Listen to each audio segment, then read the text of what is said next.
There's an innocent little phrase that's used on the telephones every day in Hollywood.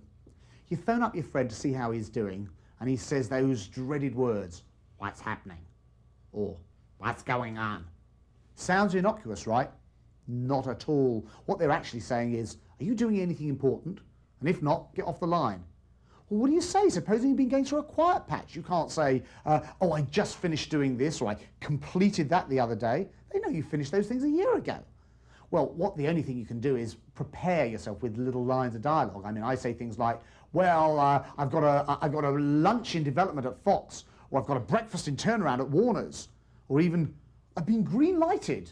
Well, for a drink, actually. It doesn't really wash. They know that you're just prevaricating. So, next time somebody asks me those dreaded words, I've got my reply ready. I'm going to say what the British actors say when things are not going too well. I'm resting between engagements.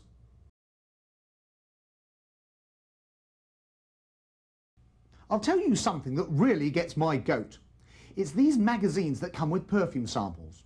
You go down to the newsstand to pick up your favourite magazine, or maybe you subscribe and it comes in the mail, and you say to yourself, great, I can have a nice read. You open up the magazine and then suddenly, perfume samples. They're horrible. They get right up the nose. It's a nostril invasion. You merely want to read. You don't want a literary version of the Botanical Gardens here. I mean, I've opened up, there's always things like perfumes with bizarre names like Excess or Bondage. I mean, gosh, smell this. You can probably smell this one at home. I mean, it's disgusting.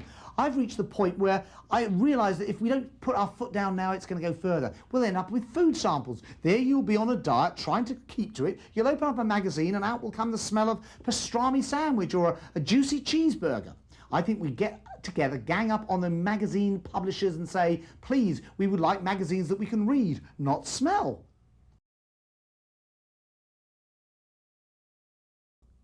Compact discs.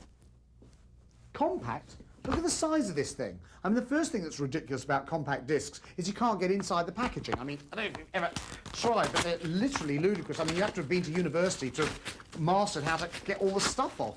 Finally, when you get it open, you actually see a real compact disc. I phoned up the record companies and said, excuse me, could you explain to me why you have to wrap a compact disc in so much extraneous packaging? Well, they gave me a couple of reasons, of course. The first one is they said the record stores have all these big album bins they used to store records in, vinyl records, and if they had to move them out, they'd cost a lot of money, and they can't afford to do that. Well, awfully squashed eggs, isn't it? I mean, we had to change them. We couldn't put our CDs on an album shelf. We had to change. Why can't they? Aha, they said, we have another reason. If we put these up on a shelf somewhere, they're going to be stolen. Eh? This is twice the size of a cassette. You don't see a cassette come wrapped in half a tree, do you? And half a tree is really what I'm talking about. We're trying to live in an ecologically conscious society, and what are we doing wasting all that paper and plastic that gets thrown away on a compact disc?